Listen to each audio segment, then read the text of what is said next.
कबीर खड़ा बाजार में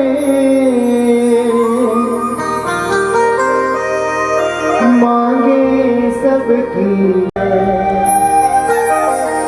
ना किसी से दोस्ती ना किसी से बैर।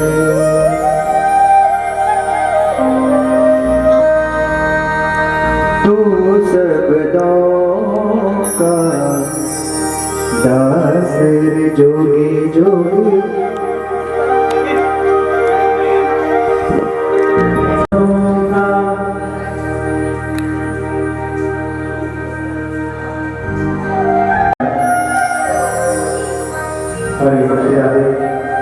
बोलिए गुरुदेव भगवान की। तो सबदों का दास जो, तो सबदों का दास जोगी जोगी, तो सबदों का दास जोगी, विश्वास जोगी जोगी, तो सबदों का दास जोगी जोगी, तो सबदों का दास जोगी।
एक दिन बिसरा चला पी जा, एक दिन बिसरा जा, एक दिन बिसरा चला पी जा, एक दिन बिसरा प्याला पी जा, फिर न लगेगी प्यास जोगी, फिर न लगेगी प्यास जोगी जोगी, तो सबदों का दास जोगी जोगी, तो सबदों का दास जोगी, तो सबदों का दास जोगी जोगी, तो सबदों का दास जोगी।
चाहिए, मुझको कीर्ति का वैभव यश चाहिए।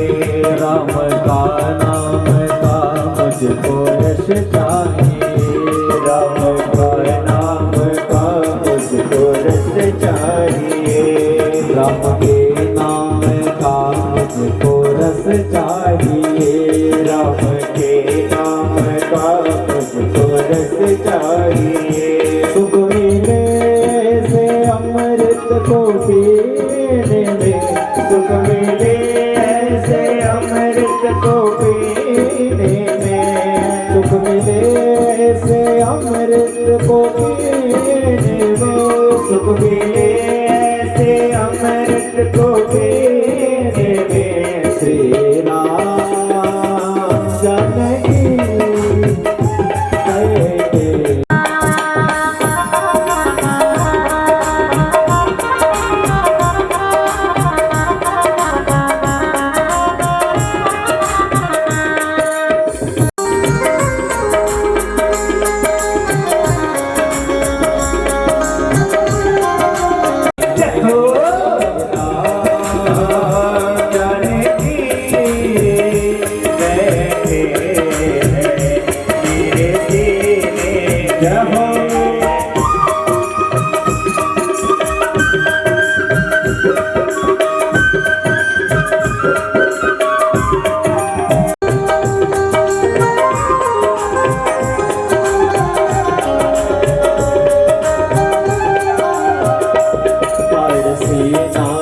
सबको ये दिखला दिया।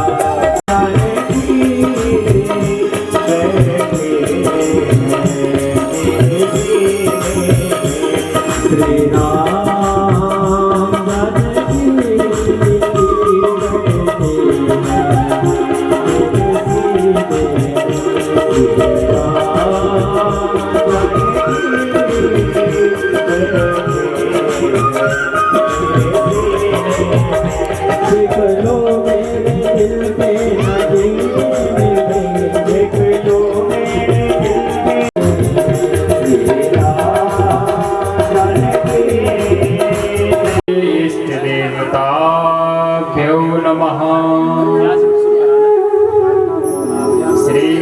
पितृगुरुचरण कमलेभ्यो नमः।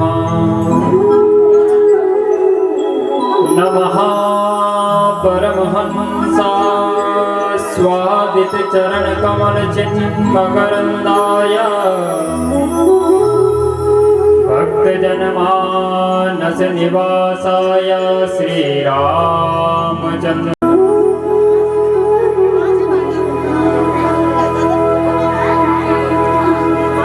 वागीसा यस्य वदने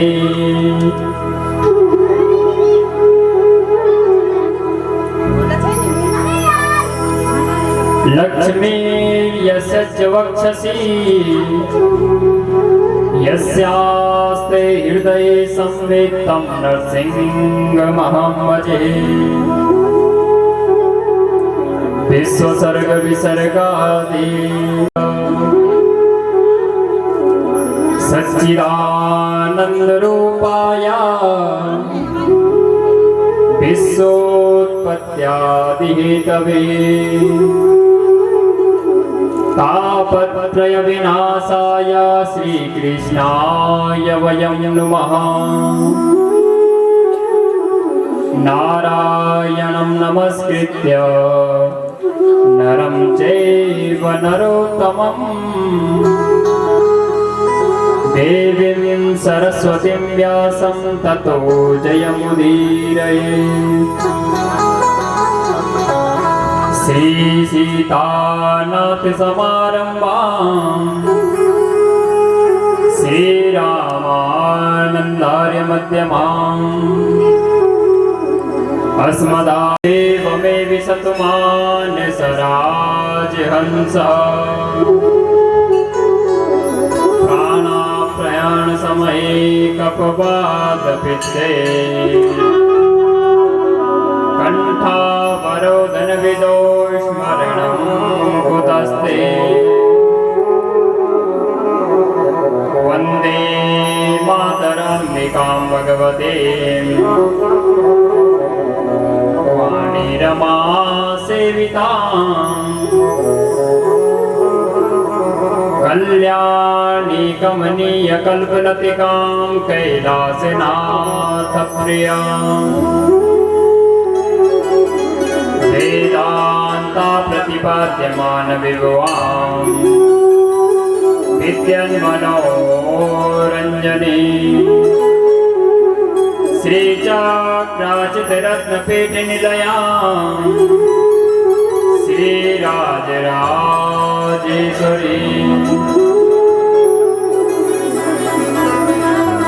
खड्गं चक्रगदेषु चापपरिगान् शूलमुसुण्डिं श्रियाम् शङ्खं वैदल्तिं धनादविलस सीतातुल्यप्रभां सेविताम् हस्ते चक्रगदासिकेटिविशिखां चापं गुणं तर्जने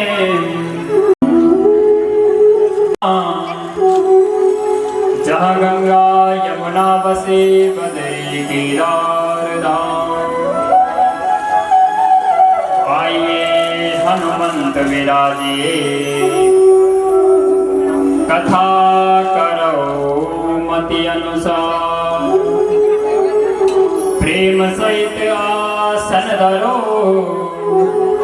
विराजिए पवन कुमार पधारिए अंजना के लाल। बोले हनुमान जी महाराज की श्रीमंडासुरी मैया की श्रीमद्देवी भागवत महापुराण को मनाते हुए तत्पश्चात श्रीमद्देवी भागवत महापुराण के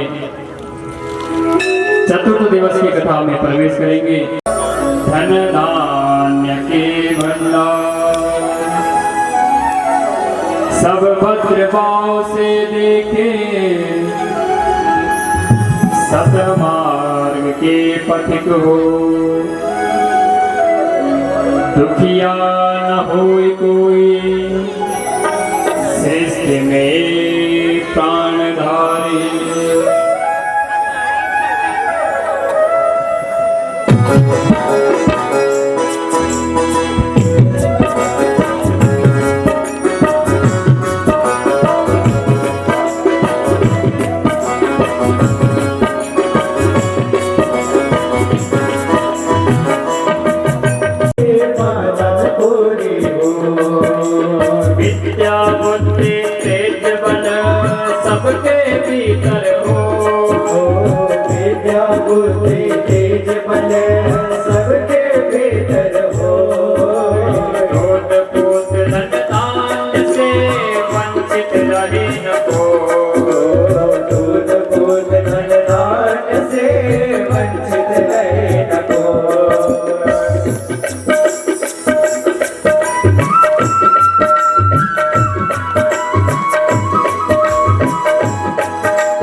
से हमें बचाइए करके दया दया।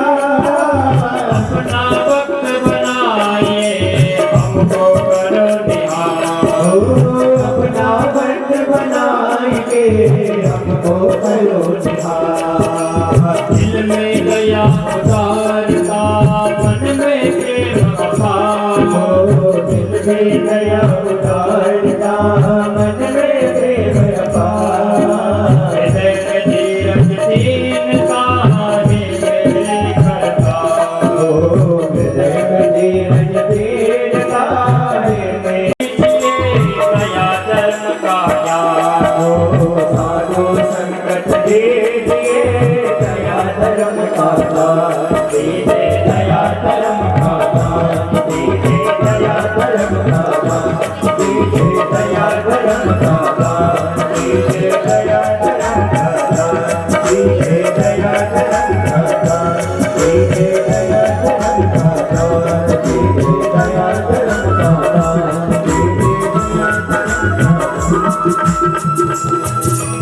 बोलो जगदम्बा मैया की जय। भद्रकाली भट्ट जी माँ भगवती के पुजारी श्री जगदीश प्रसाद लेखवाल जी इस यज्ञ की जो श्रीमद देवी भागवत महापुराण के मूल पुराण करने वाले हमारे साथ नितिन उलियाल जी, ब्रह्म के पद पर हमारे साथ हमारे छोटे भाई रमन उनियाल जी,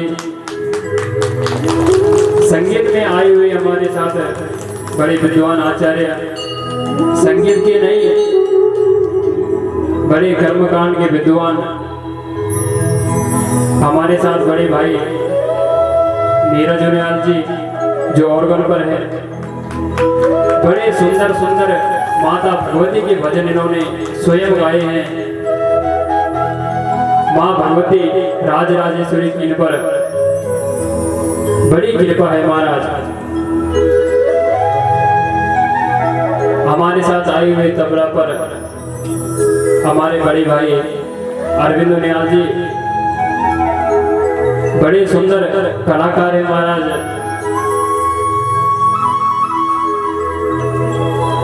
संगीत के ही नहीं कर्मकांड के भी विद्वान हैं। बांसुरी पर हमारे बड़े भाई सुभाष नौटियाल जी, इस यज्ञ के आचार्य जो प्रातःकाल वेद मंत्रों के द्वारा इस यज्ञ में पूजन कराते हैं बड़े भाई सौरभ भट्ट जी, बड़े ज्योतिषी के आचार्य हैं महाराज। इन पितृ देवताओं को नमन करते हुए यहाँ पर हमारे माता जी और पिताजी भी आए हैं, उनके चरणों को नमन करते हुए इस यज्ञ के महाराज मुख्य यजमान श्री हर्षमणि भट्ट जी, धर्मपत्नी श्रीमती रजनी देवी जी, उनके पुत्र अजय भट्ट जी के पुण्य उदय हुए हैं। इनके ही नहीं साथ में हमारे न जाने कौन से जन्म के पुण्य उदय हुए हैं, जो माँ भगवती के चरणों में बैठकर माँ भगवती के चरणों में बैठकर माँ भगवती के ही चरित्रों का श्रवण कर रहे हैं। दूर दरार से आए हुए भागवत प्रेमी सज्जनों, भक्तिमयी माताओं एवं मेरे भद्र पुरुषों एवं मेरे सारजुरा पट्टी एवं मखरोगी के पट्टी समस्त ग्रामवासी, कांडा गांव के ग्राम पंचायत, इन्होंने व्यवस्था कमरा की व्यवस्था न होती तो न जाने बारिश में हम हार दिखते। पर बहुत बहुत धन्यवाद कांडा के ग्राम पंचायतों का, जिन्होंने माता के प्रति इतना सुंदर ठीक है तो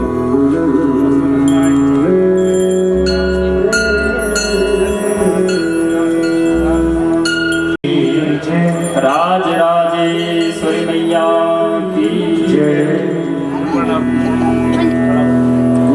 विगत प्रसंग में हमने श्रवण किया था, मां भगवती ने अनेक दैत्यों का वध किया। सूत जी महाराज सौनकादि 28,000 ऋषियों को कथा श्रवण करा रहे हैं और महाराज व्यास जी महाराज परीक्षित जी के पुत्र जन्मे जी को कथा श्रवण करा रहे हैं। आपने श्रीमद् भागवत महापुराण सुना होगा, उसमें व्यास जी के पुत्र राजा परीक्षित जी को कथा श्रवण करा रहे हैं और श्रीमद् देवी भागवत महापुराण में व्यास जी परीक्षित जी के पुत्र जन्मे जी को कथा श्रवण करा रहे हैं। कल की कथा में हमने श्रवण किया था, सूत जी महाराज सौनक आदि 28,000 ऋषियों को और व्यास जी महाराज जन्मे जी को कथा श्रवण करा रहे थे कि जब भगवान नरसिंह ने अवतार लिया और प्रहलाद की रक्षा की। सूत जी कहते हैं सौनकादि ऋषियों, व्यास जी जन्मे जी को कह रहे हैं कि जब भगवान नरसिंह ने अवतार लिया तो हिरण्यकश्यप का वध कर लिया था। उसके बाद उनका पुत्र का नाम प्रहलाद पड़ा और राज्याभिषेक करने के बाद वह राज्य का पालन करने लग गए। बड़े यज्ञ होते रहते थे, बड़े अनुष्ठान किया करते थे। प्रजा अपने धर्म का। एक बार महाराज च्यवन मुनि नर्मदा नदी के तट पर स्नान कर रहे थे। स्नान करते करते उन्हें योगेश्वर नाम का एक तीर्थ था और वहां पर जब स्नान कर रहे थे तो उसके समीप एक रेवा नाम की नदी थी और उन्होंने वहां पर स्नान करने लगे। जैसे महाराज उस नदी में स्नान करने के लिए प्रवेश किया, उसी समय वहां पर एक भयंकर नाग आ गया। जैसे ही नागराज आया उसी समय उस च्यवन ऋषि के पैर पकड़ लिए। जैसे महाराज च्यवन ऋषि के पैर पकड़े तो वह कांपने लग गए और जब उन्होंने कहा महाराज तुम्हारे यहाँ आना क्या प्रयोजन है, तो महाराज च्यवन मुनि ने उत्तर दिया, कहा कि मेरा आने का प्रयोजन एक ही है, जो कि विष्णु का स्मरण करते करते मैं मुक्त हो गया। सूत जी कहते हैं सौनकादि ऋषियों,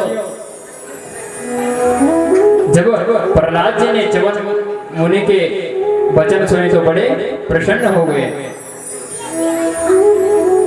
कहा महाराज, तब उन्होंने प्रहलाद जी ने च्यवन मुनि को कहा कि जो प्राणी मन वचन और कर्म से पवित्र है उसे गंगा में स्नान करने की आवश्यकता नहीं है, क्योंकि पहले मन को पवित्र होना चाहिए। अगर मन पवित्र है तो तन पवित्र है, अगर मन ही पवित्र नहीं तो तन का पवित्र होना कोई फायदा नहीं। हम यहाँ से सोचते हैं कि हम हरिद्वार स्नान करने जाएंगे और अपने पाप को धुल देंगे, अपने मन को पवित्र हो जाएगा। इस प्रकार से महाराज प्रहलाद जी च्यवन मुनि को स्नान किया। स्नान करने के बाद वह वन में घूमने लग गए। वन में घूमते घूमते वह सरस्वती नदी के तट पर पहुंचे। जब उन्होंने सरस्वती नदी के तट पर पहुंचे, वहां पर उन्होंने स्नान किया और स्नान करके प्रहलाद जी का मन पवित्र हो गया। बड़े प्रसन्न हो गए महाराज आज प्रहलाद जी, और उन्होंने वहां पर स्नान करने के बाद विधि विधान से पूजन यज्ञ किया, जो वहां पर शिकार के लिए आया था।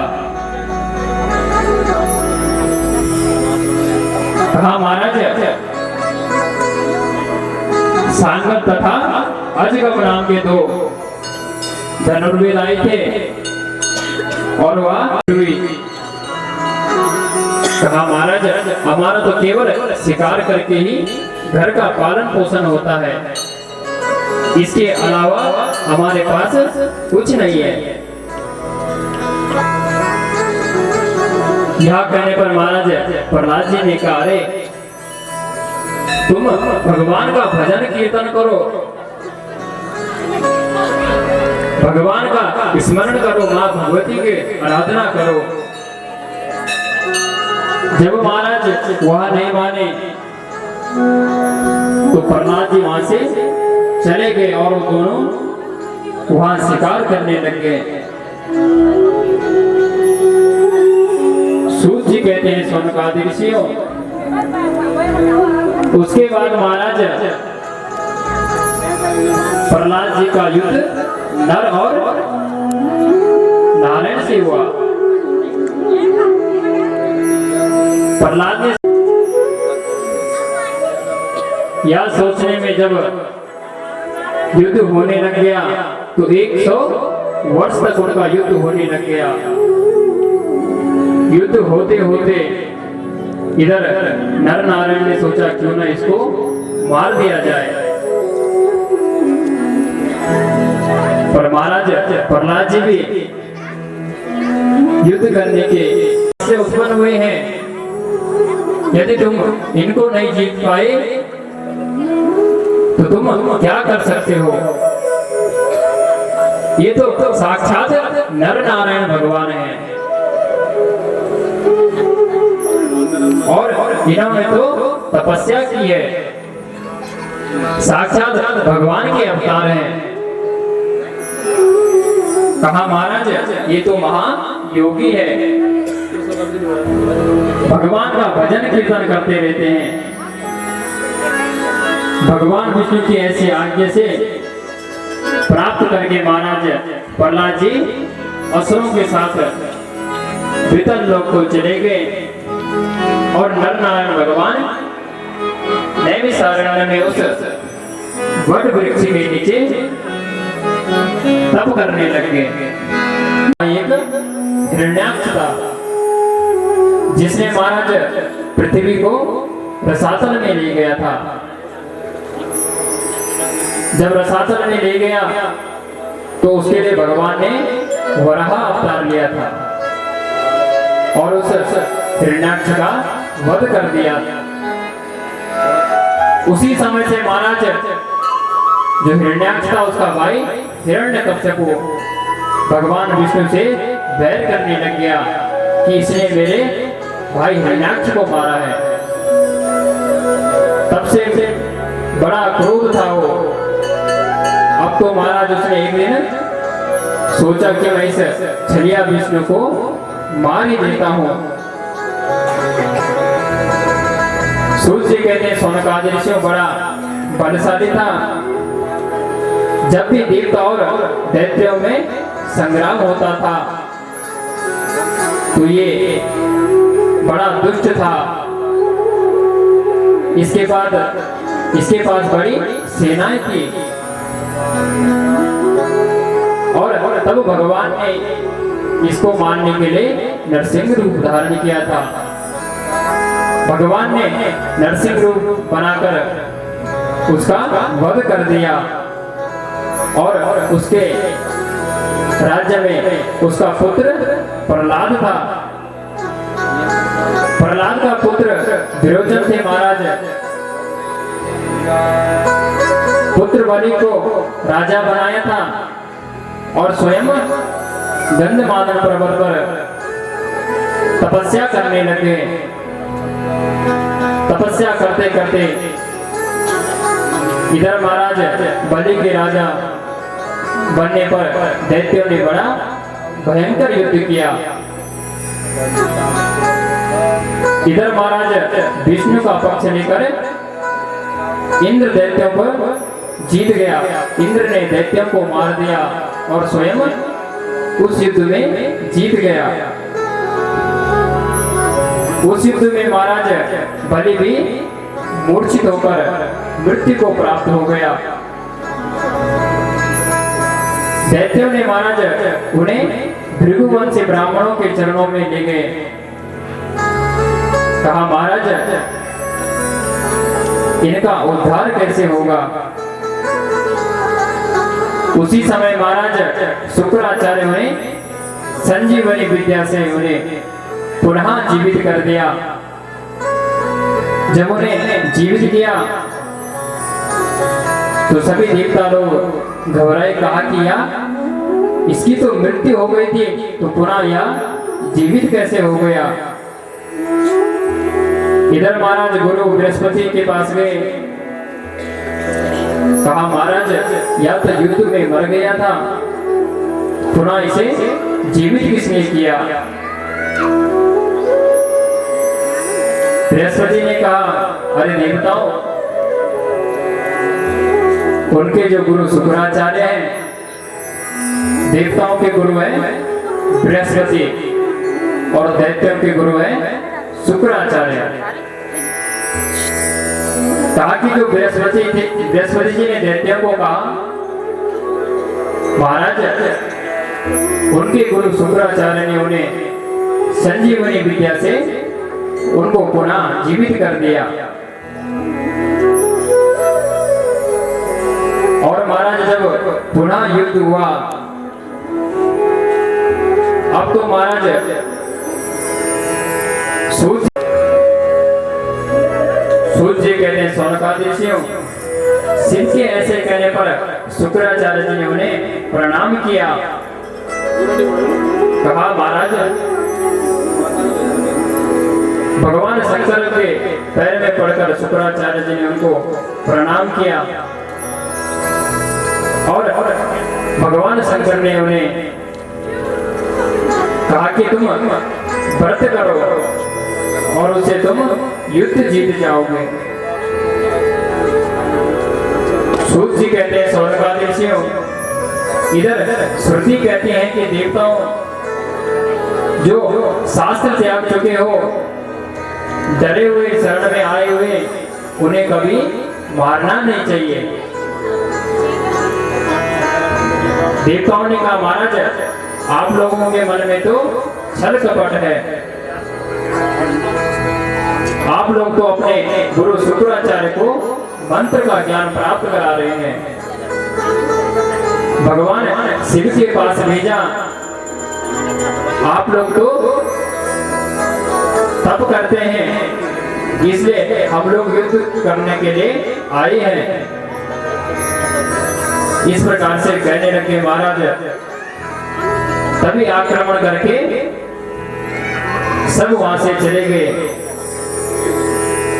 सूत जी कहते हैं सौनकादिशियों, आचार्य जी की माता का वध का श्रवण करा रहे थे। इस प्रसंग को व्यास जी जन्मे जी को कथा श्रवण करा रहे हैं। कहते हैं महाराज शुक्राचार्य की मां बड़ा क्रोध आया। भृगु जी जब बड़े क्रोधित हुए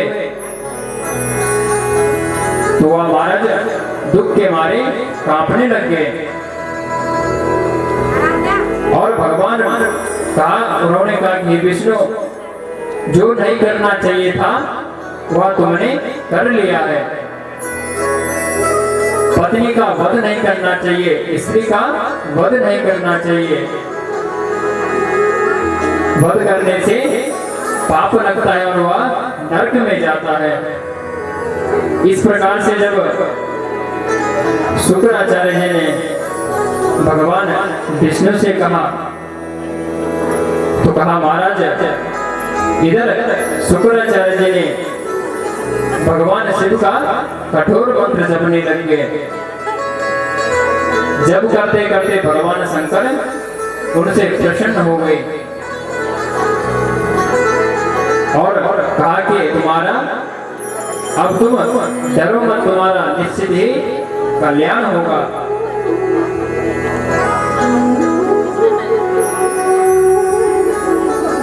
इधर महाराज इंद्र ने अपनी पुत्री जयंती का विवाह शुक्राचार्य जी से कर दिया। शुक्राचार्य जी को अपनी पुत्री जयंती को सौंप दिया। कहा कि अब तुम ही मेरा कल्याण कर सकती हो। यह कहने पर महाराज उनकी पुत्री शुक्राचार्य जी के पास शुक्राचार्य जी की सेवा करने लग गई। और जो इंद्र की बेटी जयंती थी, बड़ी सुंदर सुंदर बातें होती थी महाराज। उनके मुख में मीठी मीठी बातें निकलती रहती थी। कभी महाराज उनके शब्द से अनुकूल शब्द नहीं निकलते थे उनके मुख से।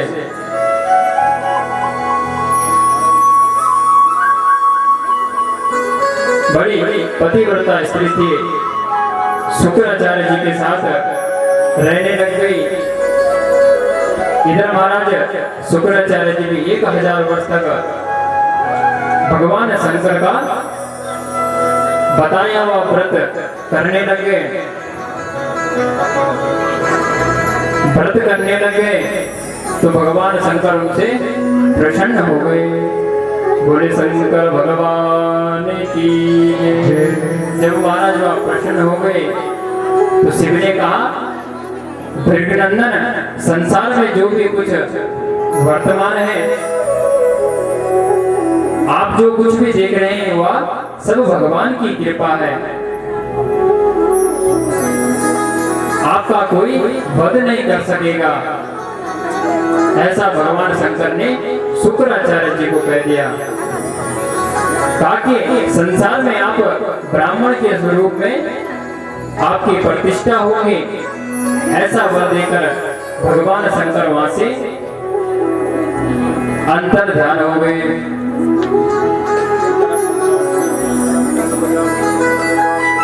भगवान शंकर ने शुक्राचार्य जी को जब व्रत का नियम बताकर वहां से अंतर ध्यान हो गए, कहते हैं महाराज, भगवान का भजन कीर्तन करना, भगवान का मनन करना, कथा को श्रवण करना, उसको अपने जीवन में उतारना, क्योंकि यह मनुष्य जीवन हर बार नहीं मिलता। बड़े भाग से महाराज यह मनुष्य जन्म मिलता है।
अपने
गंगा तुम्हारा नैनो रोड़ती चौड़ती गंगा तुम्हारा नैनो रोड़ती चौड़ती गंगा तुम्हारा नैनो देवों का देव होला तुम्हारा पूजने देव महादेव महादेव तुम्हारा पूजने देव का देव महादेव तुम्हारा पूजने देव महादेव तुम्हारा पूजने जुलान मोजा हो जुलान मोज जुला तुम्हारा निधनोनी जुलान मोज जुला तुम्हारा सजनोनी जुलान मोज जुला तुम्हारा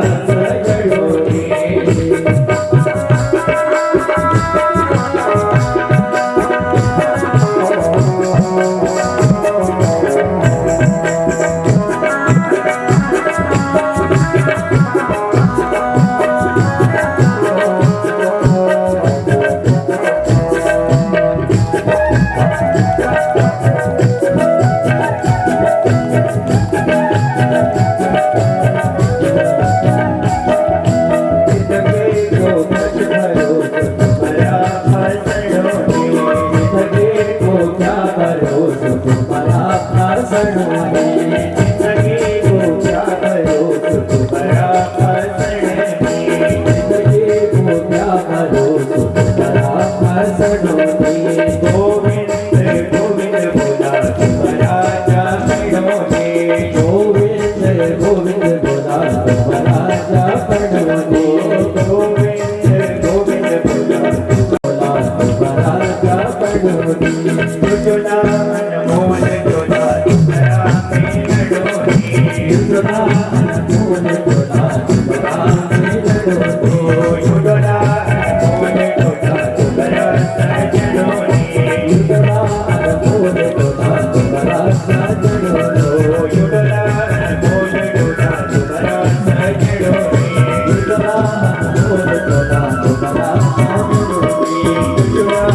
श्रवण करा रहे थे। कहते हैं महाराज, पुनः महाराज जन्मेजय जी ने कहा कि मुनिवर, जो शुक्राचार्य का रूप धारण करने वाले गुरु बृहस्पति जब छल पूर्वक महाराज दैत्यों के पुरोहित बन गए थे और उन्होंने पुरोहित बनकर पुनः उन्होंने देवताओं के गुरु थे, सभी विद्याओं में महाराज वह पारंगत थे, फिर भी उन्होंने छल कपट क्यों किया? कहा महाराज वह तो सब जानते थे, फिर भी उन्होंने ऐसा क्यों किया? जब ऐसा प्रश्न जन्मेजय जी ने व्यास जी से कहा, व्यास जी कहते हैं कि जन्मेजय जी, जब भगवान ब्रह्मा विष्णु और शिव आदि देवता नहीं जान सकते तो मैं कैसे जान सकता हूं? कहा महाराज शरीर और मन साथ में लगा हुआ है। कहा कि न जाने इस शरीर में कब विकार उत्पन्न आ जाए। कहा कि महाराज मोह के वश में होकर न जाने या कब आसक्त हो जाएगा।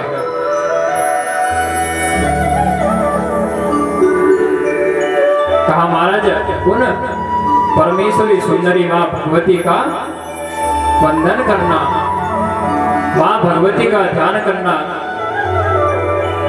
कहा महाराज उन भगवती की स्तुति करते रहना।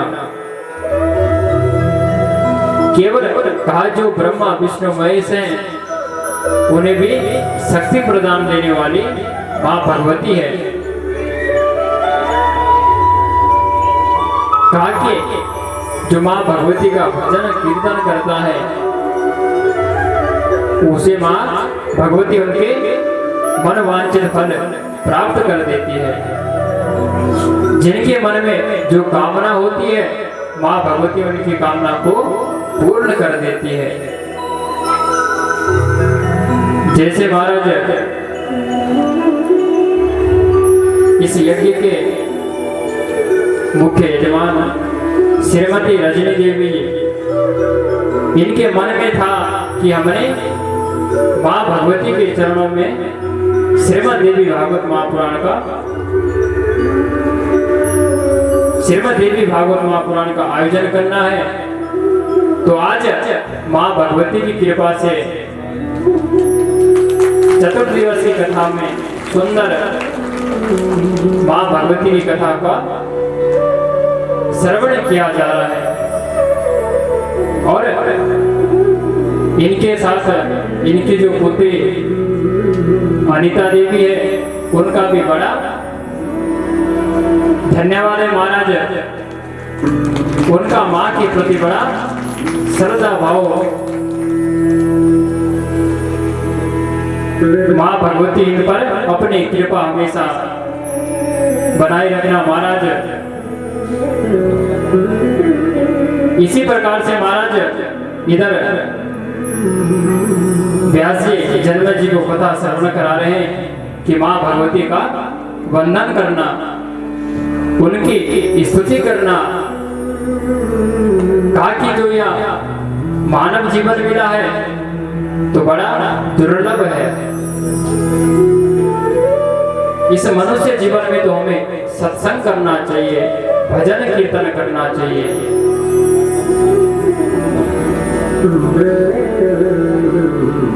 अन्य योनि में तो हम खाना पीना सोना कर सकते हैं। जो यह मनुष्य जीवन है केवल भगवान के चरणों में अपने मन को लगाओ। ये नहीं कि अपना काम भी करो, पर भगवान का भजन अवश्य करो। जब प्रातः काल उठते हैं तो भगवान का वंदन करना चाहिए, सोते समय भी भगवान का वंदन करना चाहिए। जो यह शरीर मिला है, हाथ मिले हैं तो माँ भगवती की सेवा करने के लिए मिले हैं, पैर मिले हैं तो मंदिरों में जाने के लिए हमें यह पैर मिले हैं,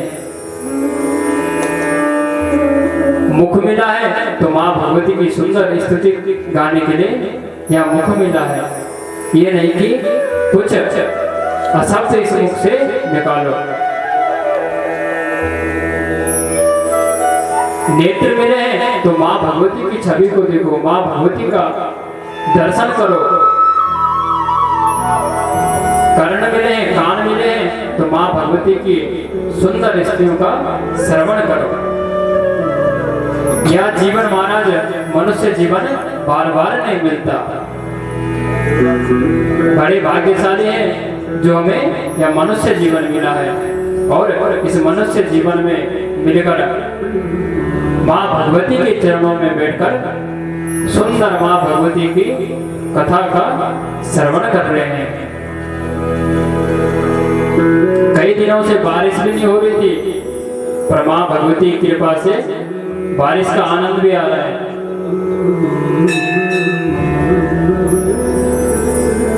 बोल जगदम्बा मैया की जय। सुबह तो ऐसा लग रहा था महाराज कि आज कोई कथा सुनने आता कि नहीं आता। बारिश इतनी तेज हो गई थी कि लग नहीं रहा था कि कोई आएगा नहीं। हमने कहा कहीं बारिश रुकेगी तो कोई अपने खेतों में दाल छेबे बोना जा रहा, पर माँ ने इतनी बारिश कर दी कि खेती इतनी गीली हो गई कि छेबे में हुए हैं। तो माँ भगवती की कृपा है। बोल जगदम्बा मैया की जय, राज राजेश्वरी मैया की जय। सुबह से जल्दी उठकर अपना काम कर लिया करो और 2 बजे कथा श्रवण करने आ जाया करो और 5 बजे घर में जाकर अपना काम धंधा कर लिया करो। 9 दिन की तो कुल बात है। उसके बाद तुम कहाँ हम कहाँ।